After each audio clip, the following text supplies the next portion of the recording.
Asesinan a 2 empleados de embajada de Israel en Washington. Avioneta se estrella contra un vecindario en San Diego. Cámara Baja aprueba ambicioso paquete fiscal de Trump. Isabel Allende dice que si las cosas se empeoran dejará a los Estados Unidos.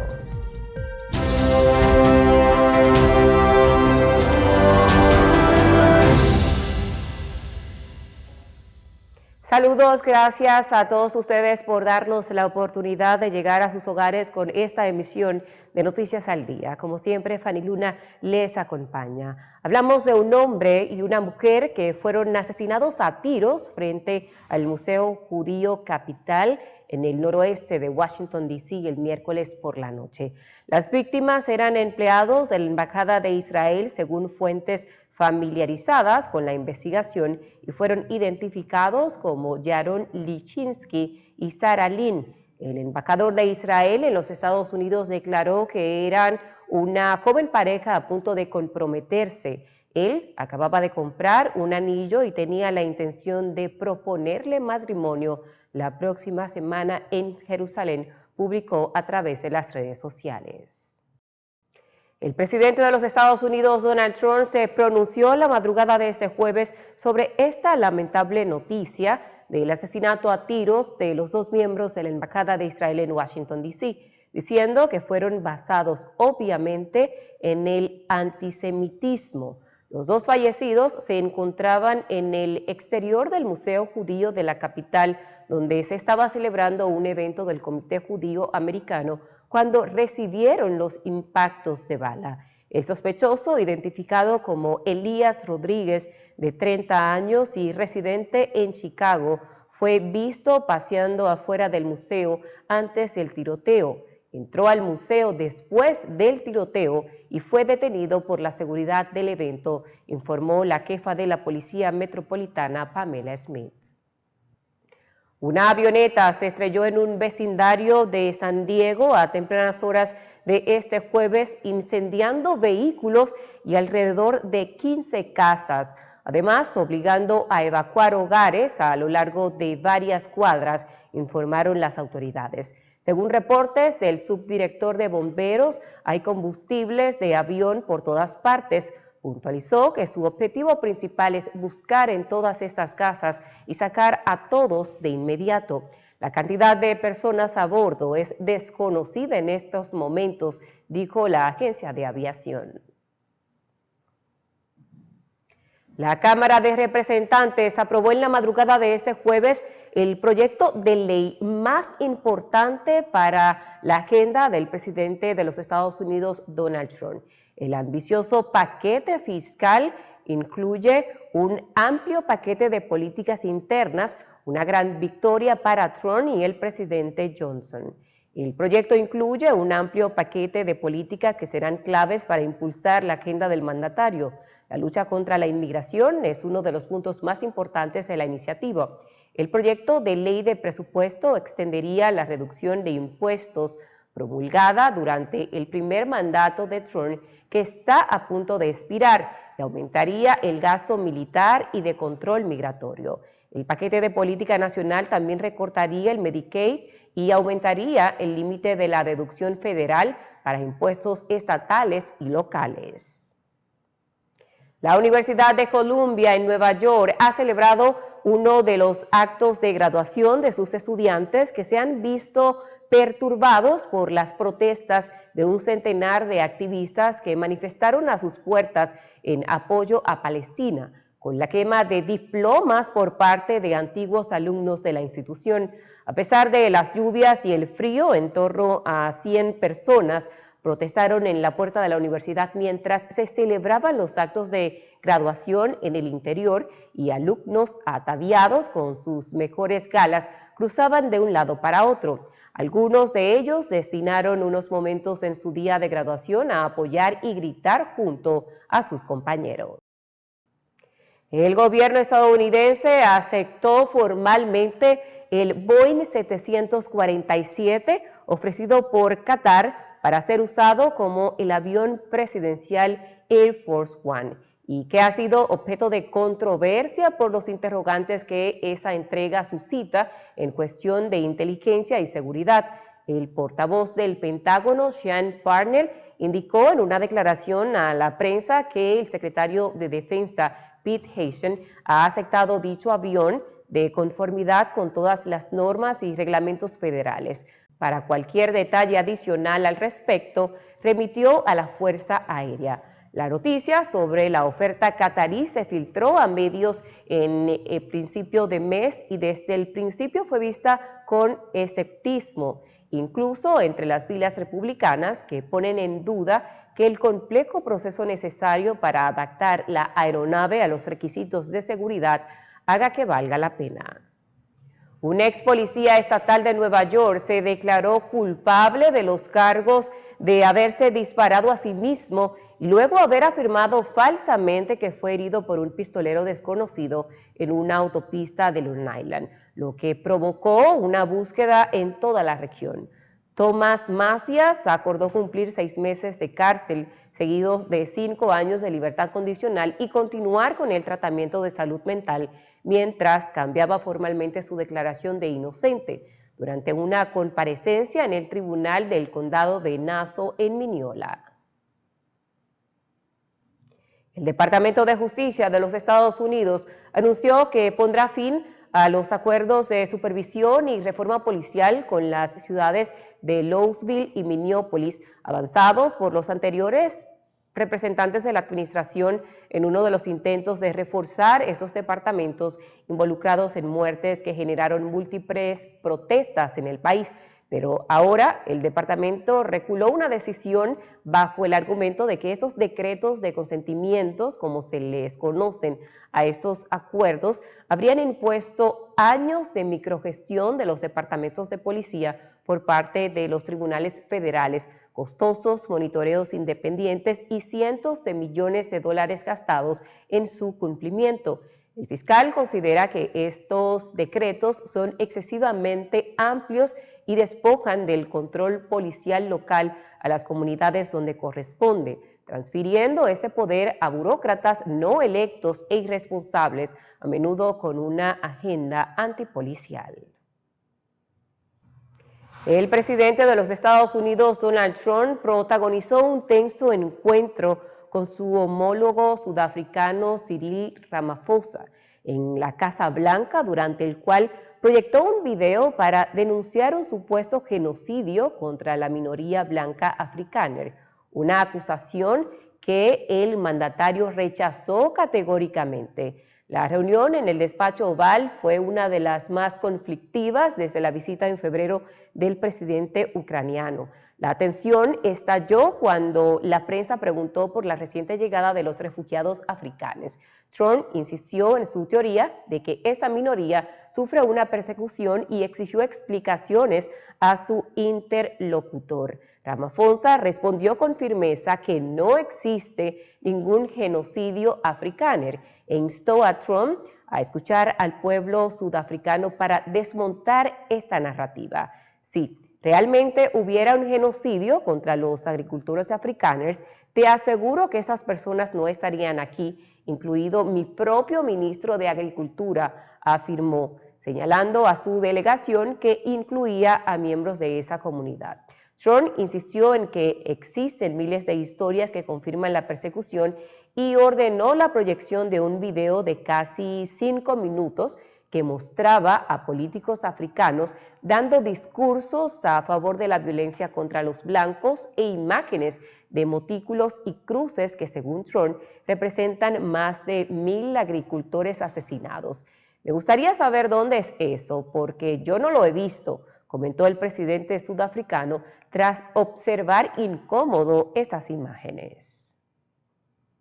Decenas de organizaciones humanitarias rechazan la ley de agentes extranjeros en El Salvador. Fue rechazada por más de 70 organizaciones humanitarias de El Salvador y el exterior una ley de agentes extranjeros, la cual impone un impuesto del 30% sobre las donaciones que reciban. Dicha norma, que ya fue aprobada por el Congreso y promovida por el presidente Nayib Bukele, permite la criminalización arbitraria y hace parte de una escalada autoritaria según las organizaciones. Al respecto se expresó Verónica Reina, del Servicio Social Pasionista. Estos hechos forman parte de una escalada de violencia que ha generado un peligroso escenario de criminalización y censura de la defensa de derechos humanos por parte del Estado salvadoreño, que atenta directamente contra el derecho a la reunión pacífica, la libertad de expresión y el derecho de asociación. La activista recordó que este tipo de leyes se han aprobado en países como Nicaragua y han sido usadas contra organizaciones consideradas incómodas para el oficialismo. Desde su punto de vista, esta ley, que fue aprobada por el partido oficialista Nuevas Ideas, que controla el Congreso, es una forma de castigar a las organizaciones que denuncian violaciones y falta de transparencia. De modo similar piensa Gabriela Santos, del Instituto de Derechos Humanos de la Universidad Centroamericana. Este paso más que ha dado el Estado de aprobar esta ley es solamente una creciente profundización del miedo, del deseo también de silenciar las voces que piden por un medio ambiente, que piden por el respeto a sus derechos, que piden porque las personas que han sido detenidas arbitrariamente estén libres. Desde el partido oficialista, los argumentos para aprobar la ley son transparentar los fondos que reciben las ONGs. Sin embargo, desde estas aseguran que eso es falso. La administración del presidente Donald Trump deportó a 8 migrantes, incluyendo a 2 cubanos y un mexicano, a Sudán del Sur, un país inmerso en un conflicto armado, una medida que fue ejecutada pese a que una orden judicial federal vigente prohibía expulsar a personas sin permitirles impugnar su traslado. El vuelo partió desde Texas, según confirmó la portavoz del Departamento de Seguridad Nacional, aunque evitó revelar toda esta información y el destino final por motivos de seguridad. Indicó que los migrantes seguían bajo custodia del gobierno estadounidense. El titular de Interior de Venezuela, Diosdado Cabello, informó de la detención de un ciudadano español y de un argentino, además también de un búlgaro, por un supuesto plan de conspiración, quienes se suman a los 17 extranjeros encarcelados recientemente en este país caribeño por su presunto vínculo con operaciones contra las elecciones del próximo domingo. Todo eso está pegado. Y todo eso está pegado con la Sayona y las reuniones que tuve allá en Colombia. Todo eso es el mismo paquete. Eso perdieron escrúpulos, vergüenza, perdieron hasta la placa. Bueno, al albanés tenía 3 teléfonos. Esos teléfonos.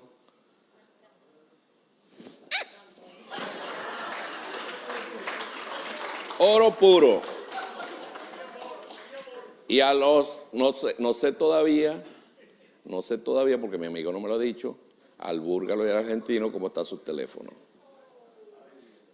Perdón, y un español también. Y un español. Si vienen para acá a conspirar, los vamos a agarrar. Sepan. Y un español también agarrar. Pero como eso no es importante, no importa.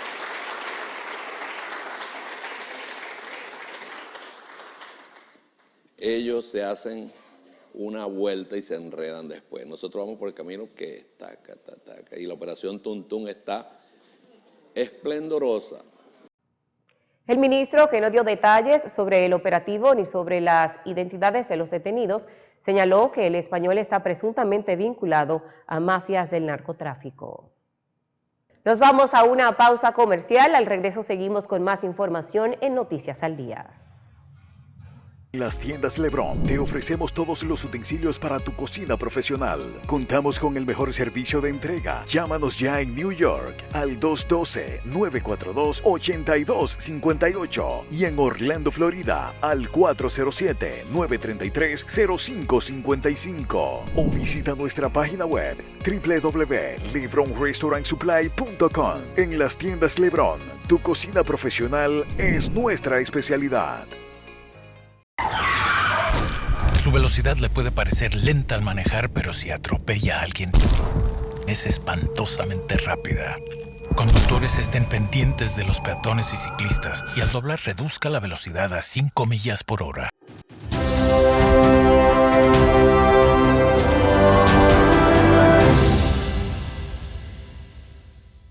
Les agradecemos a todos ustedes la sintonía.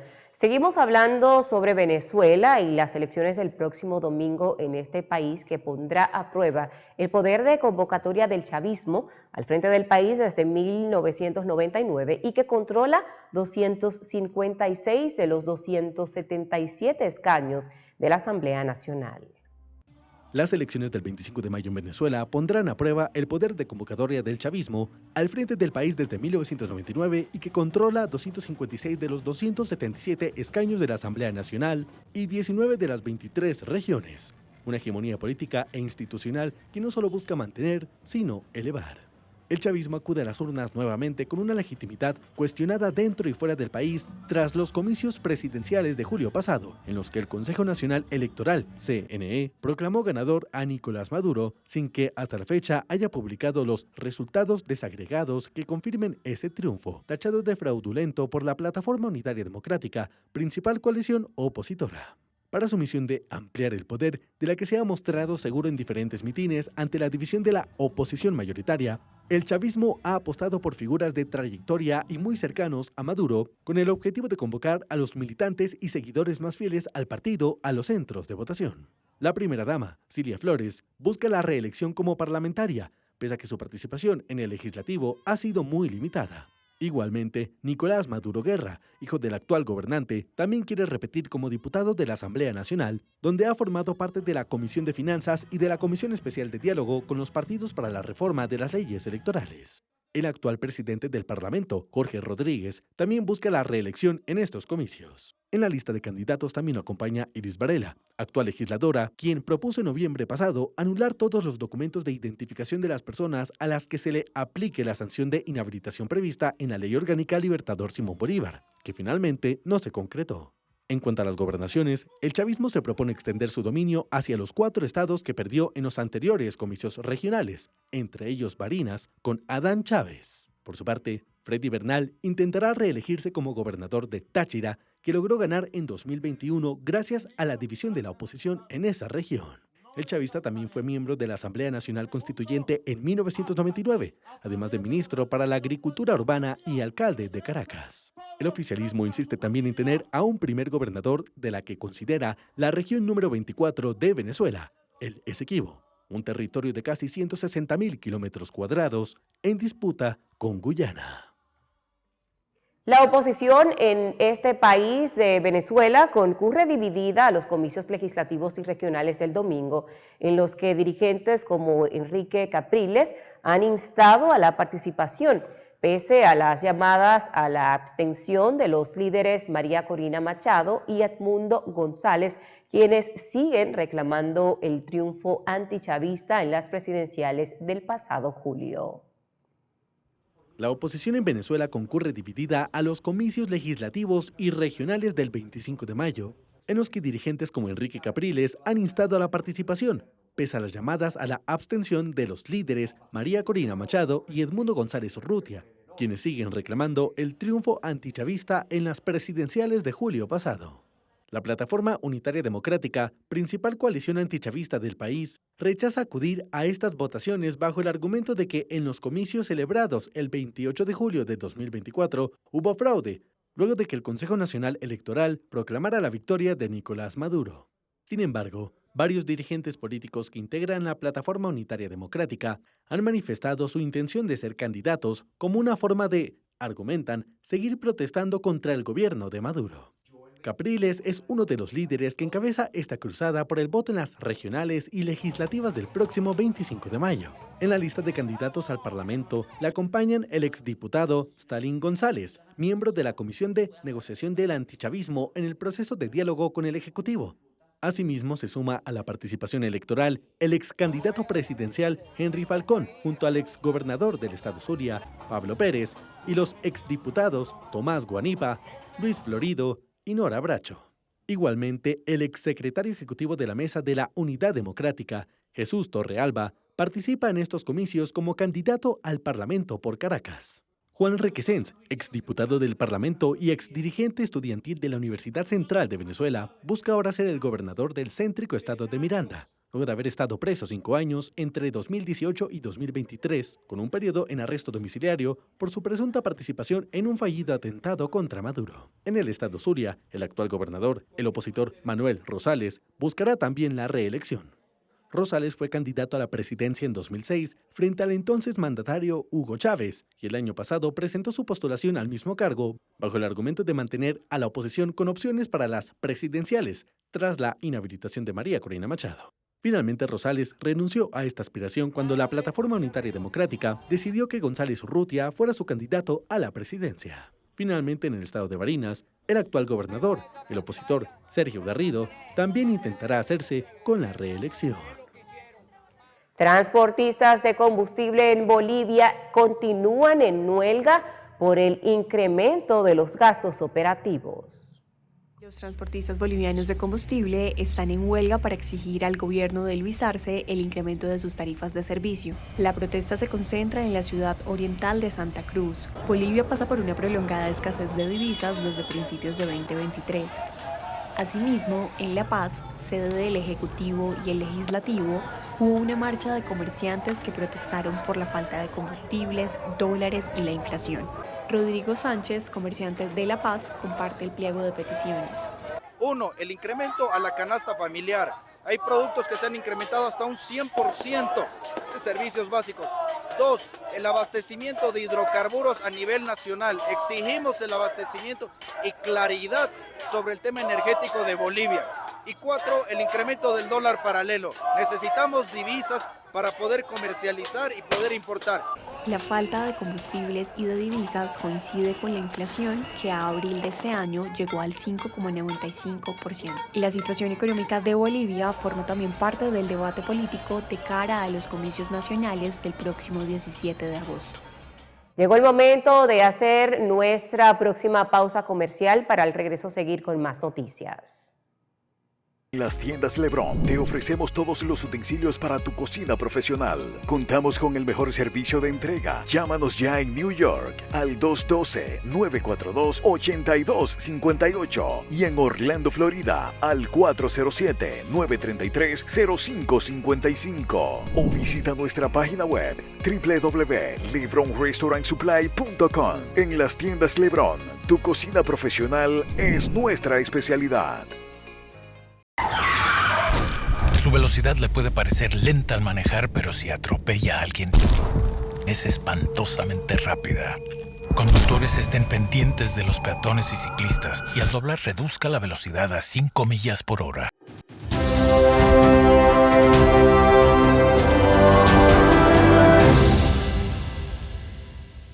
Gracias a todos ustedes por la sintonía.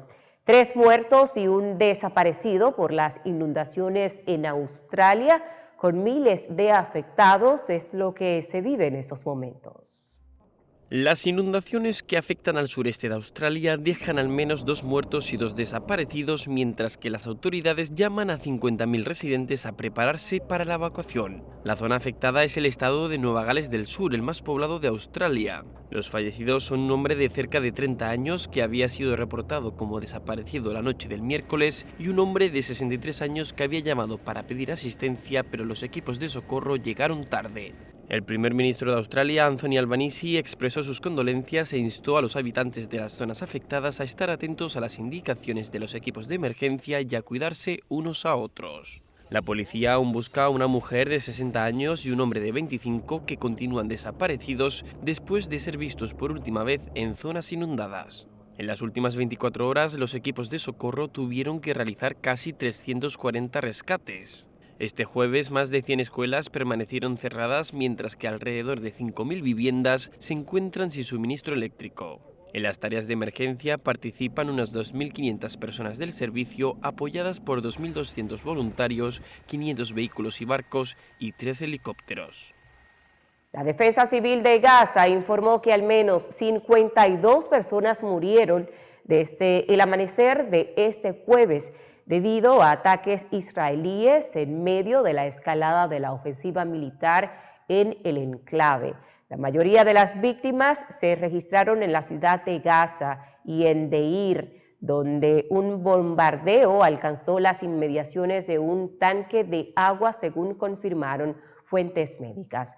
Uno de los bombardeos más recientes se produjo la tarde del miércoles contra una vivienda residencial en el barrio de Al Baraka, que provocó la muerte de 3 personas, según la agencia oficial de noticias palestina.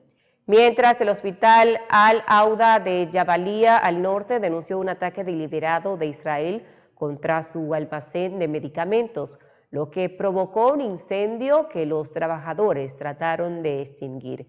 Si bien el grupo aseveró en un comunicado que las llamas se estaban extendiendo.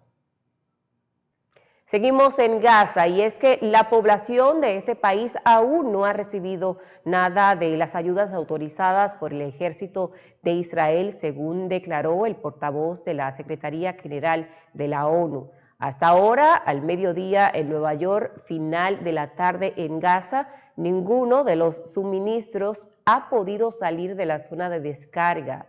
El gobierno de Israel asegura que ha autorizado la entrada de harina, implementos de cocina, alimentos para bebés y material médico. Por su parte, el portavoz especificó que ni combustible ni productos de higiene han sido autorizados.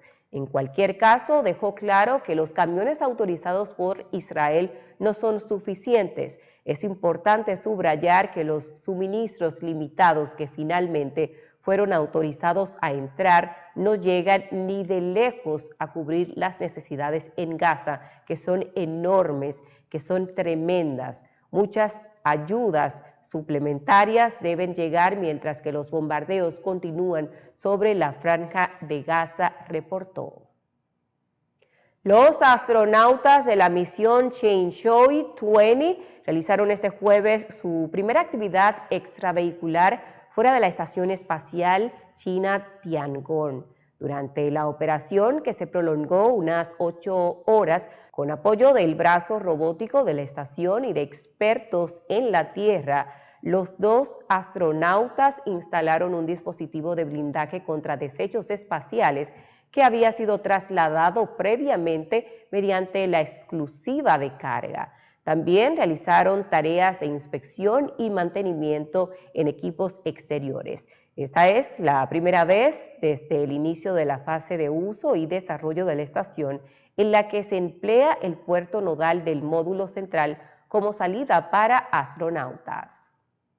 Un equipo de astrónomos ha sido testigo por primera vez de una violenta colisión cósmica en la que una galaxia atraviesa a otra con una intensa radiación en una auténtica batalla galáctica, informó el Observatorio Europeo Austral. Según el observatorio, el estudio publicado en la revista Nature revela todos los detalles sangrientos de esta batalla galáctica, observada a través del telescopio extremadamente grande del observatorio. Según describen los astrónomos, 2 galaxias están enzarzadas una y otra en una intensa guerra, pues otra vez cargan entre sí a velocidades de 500 kilómetros por segundo en un violento curso de colisión, solo para asestar de refilón un golpe antes de retirarse y prepararse para otro ataque. La chilena Isabel Allende, escritora de habla hispana más traducida y vendida del mundo, lamentó el sentimiento anti-inmigración que hay en los Estados Unidos, país en el cual ella reside desde hace décadas y que en caso de que las cosas empeoren tendrá que irse porque no quiere vivir en una dictadura. En una multitudinaria rueda de prensa de presentación de su nueva novela, Mi nombre es Emilia Valle, Allende dijo que mientras pueda seguir viviendo en los Estados Unidos lo hará. No quisiera volver a tener que empezar de cero, añadió, pero si llega el momento lo haré. No me siento tan vieja.